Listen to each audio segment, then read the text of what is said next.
Summer, 1981. British Columbia. The kind of place where people left their doors unlocked and kids played outside until the streetlights flickered on. 12-year-old Christine Weller kissed her parents goodbye and hopped on her bike. She never came home.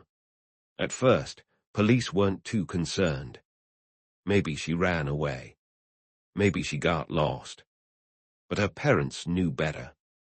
Christine wasn't the kind of girl to just disappear. Days turned to weeks. And then, a discovery. Her body found near the Fraser River. Strangled. Brutalized. Dumped like garbage. Shock rippled through the community. A child had been murdered, here in their peaceful town. But what no one realized then was that Christine was only the beginning. Over the next 9 months, 10 more young people would vanish. 11 lives, aged 9 to 18. Some were lured with promises of a job. Others just stepped out to run an errand or catch a bus. They all ended up in shallow graves. The police scrambled. Parents panicked. And the public watched in horror as body after body was recovered. But the true terror didn't come until after the arrest. Because the man responsible, Clifford Olson, didn't just kill. He negotiated. From behind bars, he made a deal with the Canadian government. Pay him $10,000 per victim, and he'd lead them to the burial sites. $100,000. In exchange for the truth. And the government agreed. The victims' families got answers, but at a price that left the nation outraged. Who was this man who could charm his way into people's homes and destroy their families? And what does it say about justice when closure comes with a check?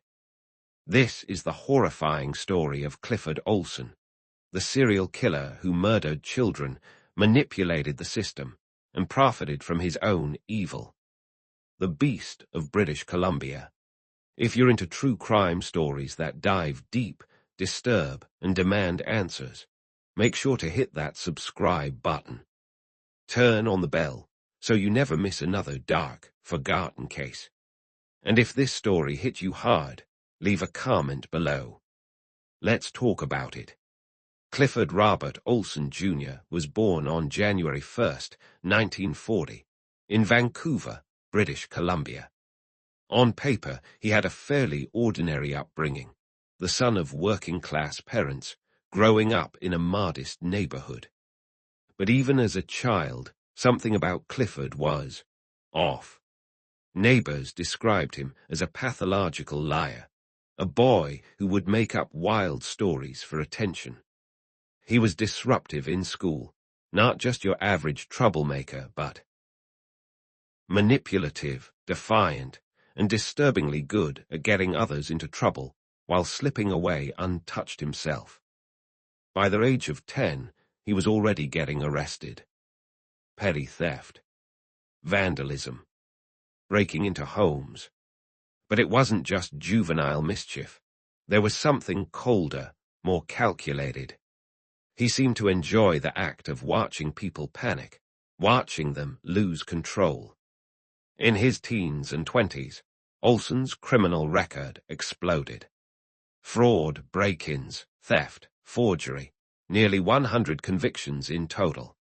But each time he was caught, he managed to charm parole boards and manipulate the system. His intelligence wasn't in question. He was cunning, persuasive, and had an unnerving ability to say exactly what people wanted to hear. He was a con artist first, one who preyed on trust. And that's what made him so dangerous. Clifford Olson knew how to act like your friend. He could look you in the eye and convince you he was harmless, even as he was plotting something vile. In prison, he was considered a model inmate. He even acted as a jailhouse informant, earning favors and early release. But behind that facade, something darker was festering. He began studying his fellow inmates, especially sex offenders and murderers, learning their methods, their weaknesses, their mistakes. And when he got out, he was ready. By the time he hit his 40s, Olson had perfected his act. He'd walk into a room and seem confident, funny, trustworthy.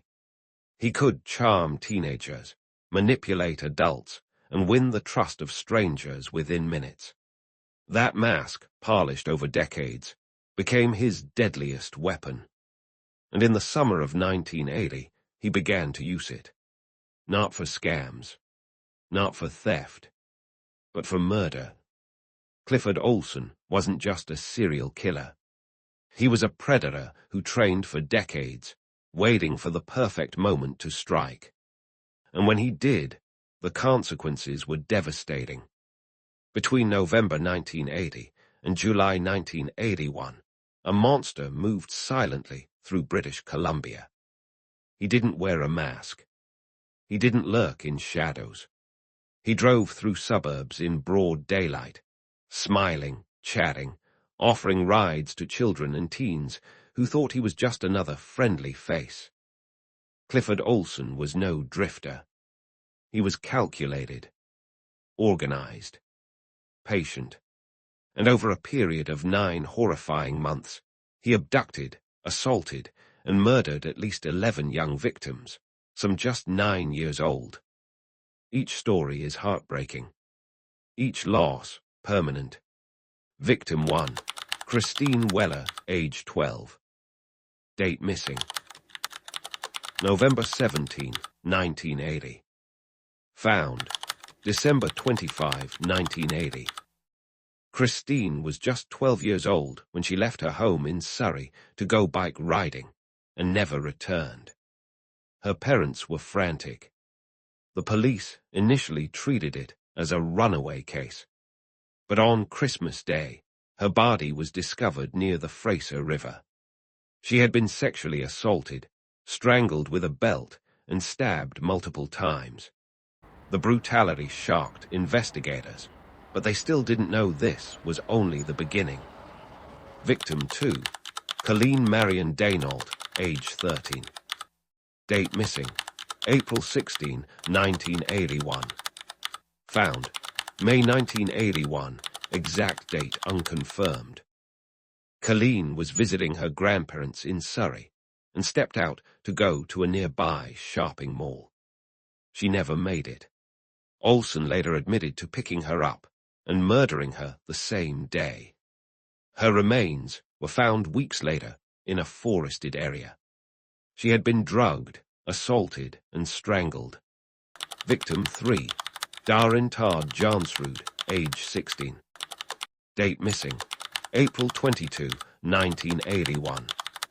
Found, May 2, 1981.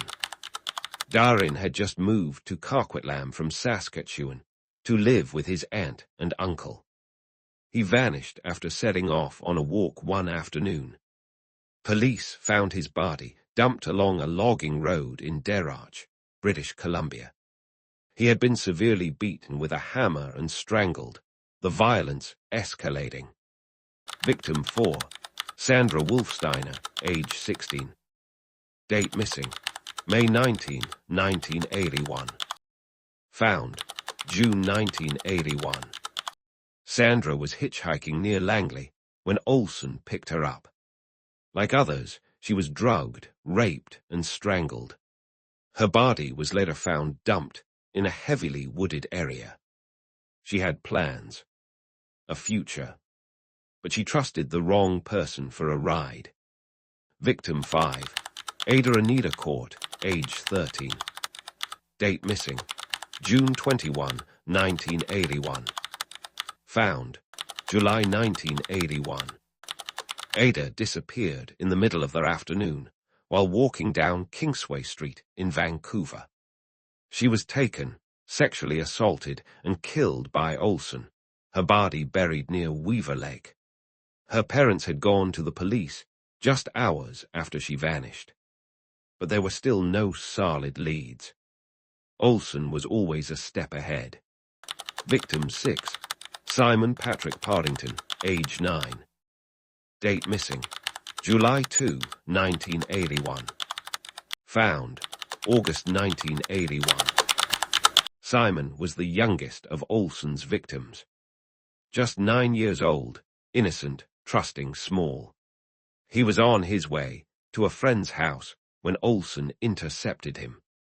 He later admitted he picked Simon up near his home in Surrey, took him to a secluded area, and ended his life. His body was dumped and hidden. When his remains were found, the community was crushed. This wasn't just a predator, this was evil incarnate. Victim 7, Judy Karsma, age 14. Date missing: July 6, 1981. Found: August 1981. Judy vanished from a public swimming pool in New Westminster.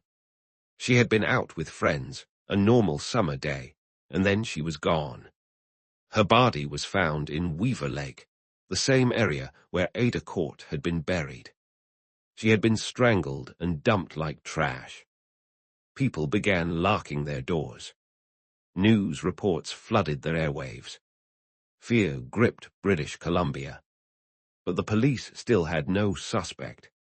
Victim 8, Raymond King II, age 15. Date missing: July 23, 1981. Found: August 1981. Raymond was last seen in New Westminster.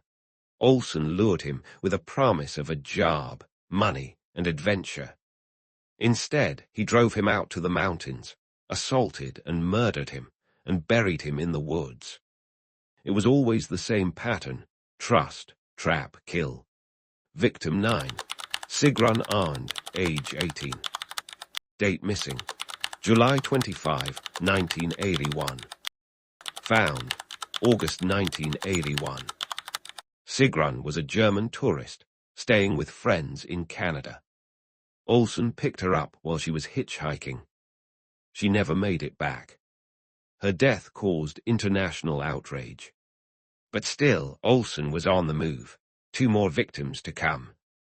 Victim 10, Terry Lynn Carson, age 15. Date missing: July 27, 1981. Found: August 1981. Terry Lynn was last seen at the New Westminster Skye train station. Olson offered her a ride. Her body was buried in a secluded area. By this time, parents weren't letting their kids out of their sight. The province was terrified. Victim 11, Louise Chartrand, age 17. Date missing: July 30, 1981. Found: September 1981. Louise was last seen near a theater in Maple Ridge. She had just finished a shift at work. Olson buried her in a gravel pit near Whistler. She was his final known victim. 11 victims in less than a year. 11 young lives, stolen with no mercy. What makes Clifford Olson's spree even more chilling is how he kept moving, changing his story, his appearance, and even his name on occasion. There was no clear pattern: boys and girls, different towns, different methods of approach. But one thing never changed: he always gained their trust first. This wasn't a man acting on impulse. This was someone who had learned how to hunt humans and do it efficiently.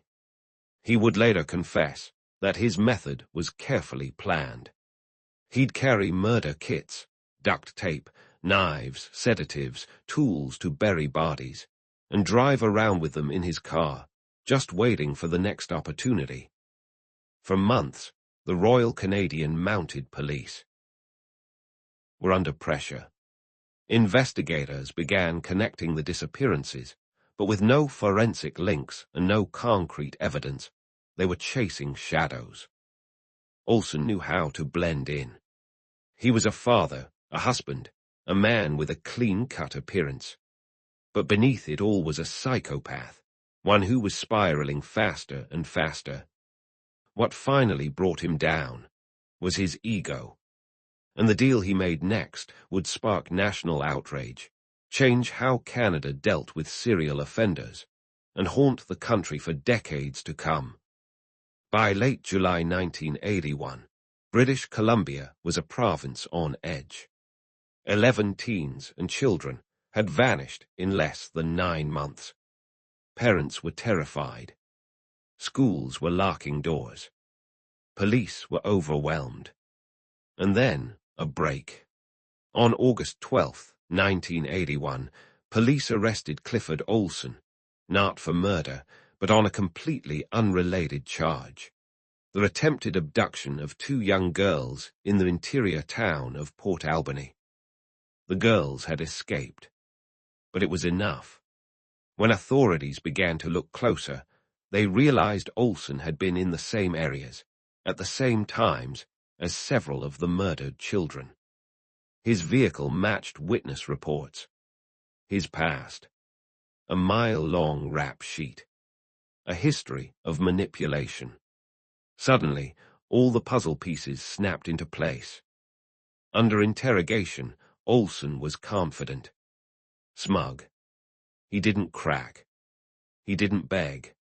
He knew exactly what he had, and how much it was worth. He wasn't going to confess. Not unless there was something in it for him.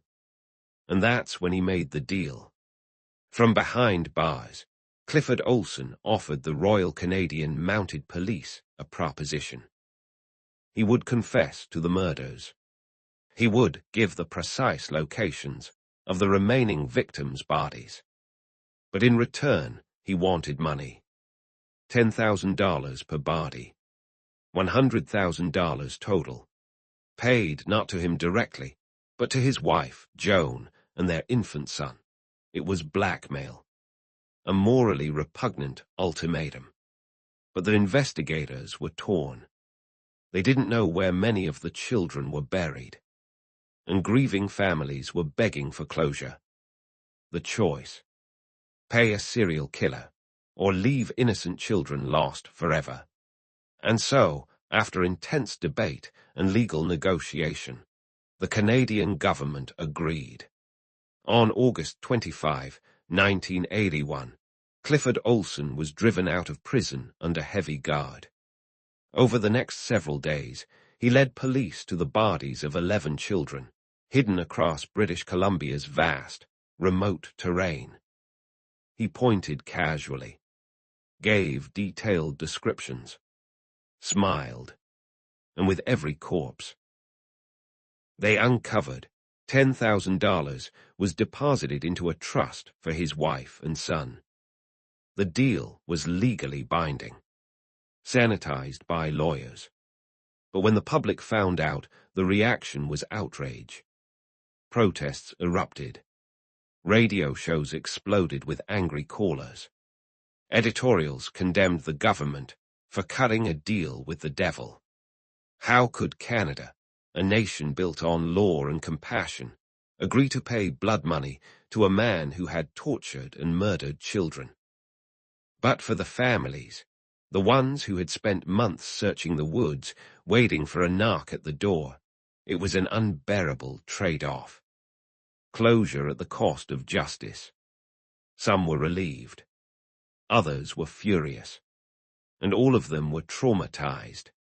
Clifford Olson wasn't finished. After the deal was complete, he continued to taunt investigators, media, and even the families of his victims. He sent letters from prison, gave interviews, filed bizarre legal claims. He loved the attention. In his mind, he wasn't a serial killer. He was a celebrity.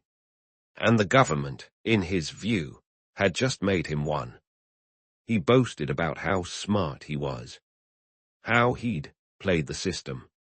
He even bragged to other inmates that he'd made more money per murder than any killer in history. The RCMP tried to justify the decision. It was the only way to recover the victims, they said. We did it for the families. But the shadow of that deal never faded. To this day, the Clifford Olson case remains one of the most disturbing examples of justice colliding with morality. It forced lawmakers to reconsider how far the state should go for answers and how much it should give up in return. Clifford Olson had been caught. He was off the streets. But in many ways, he had already won. On January 14, 1982, Clifford Olson stood before a judge and did what most serial killers never do. He pleaded guilty. 11 counts of first-degree murder. 11 young lives. No trial. No drawn-out courtroom drama. Just a simple, chilling admission, spoken without emotion, without apology. Parents of the victims sat in the gallery, silent, hollowed out by grief. Some clutched pictures of their children. Others simply stared at the man who had destroyed their world. When asked if he had anything to say, Olson declined. It was as if the murders were just transactions to him. The judge didn't mince words. Olson was sentenced to life in prison with no chance of parole for 25 years, the maximum allowed under Canadian law at the time. The courtroom sighed. Justice, at least in appearance, had been served. But Olson's reign of terror didn't end there. Behind bars, he thrived on infamy. He wrote letters to journalists, bragging about his intelligence. He contacted the families of his victims, sending grotesque taunts and legal threats. In one instance, he even sued the Canadian government, claiming his prison conditions were inhumane. He wanted the spotlight, and the media, to some extent, kept giving it to him. Then, in 1997, he shocked the country again by applying for parole under the so-called faint hope clause, a Canadian legal provision that allowed lifers to request early release after serving 15 years. Olson stood before the parole board and claimed he was a changed man. He spoke calmly, confidently, smiled during parts of his testimony. He even referred to his victims as young people, refusing to call them what they were, children. The board didn't take long. He was denied, unanimously, firmly. But the damage was done. Families were re-traumatized. They had to relive the horrors, again and again, every time Olson sought a hearing. And he did it twice more, in 2006 and 2010. Each time, his applications were broadcast across the country. Each time, the public begged the system to stop letting him speak. In prison, Clifford Olson was reviled. Other inmates despised him. He was kept in solitary confinement for years, not for his safety, but to prevent others from trying to kill him. And yet, he never stopped trying to be seen, to be heard. Even behind bars, he remained what he always was, a manipulator. But soon, time would catch up to him. Because monsters, no matter how loud they scream, don't live forever. On September 30, 2011, Clifford Olson died in a prison hospital bed in Quebec. The cause: cancer. The final illness he couldn't manipulate, outwit, or charm his way around. He was 71 years old. And when the news broke, there were no tears, no vigils, no public mourning. Instead, for the families of his 11 victims, there was only one word that echoed over and over: good. Some parents publicly expressed relief, even joy. One mother told reporters, "Now my daughter can rest." Another said, "He died a coward, not facing justice, not facing us." There were no final apologies, no confessions of remorse. He went to his grave with the same smugness he carried through life, a man who believed he had beaten the system, even in death. But Clifford Olson left behind more than just heartbreak. He left behind a legacy of legal reform, national outrage, and deep scars on Canada's conscience. His repeated parole hearings, despite the brutality of his crimes, enraged the public and led to widespread pressure on lawmakers.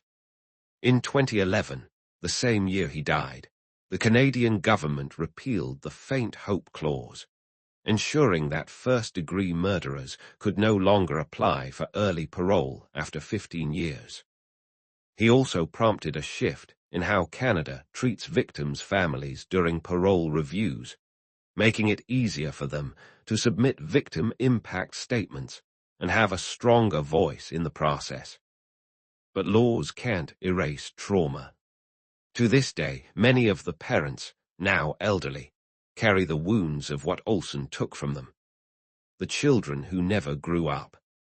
The birthdays that never came. The futures that were erased. Clifford Olson wanted to be remembered. He wanted to be infamous. But history will not remember him for his intelligence or charm. Only as a predator.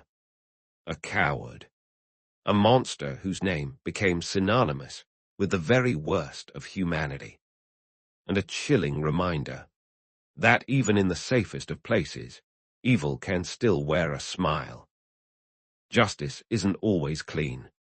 Sometimes it's bitter, imperfect, paid in blood or in money.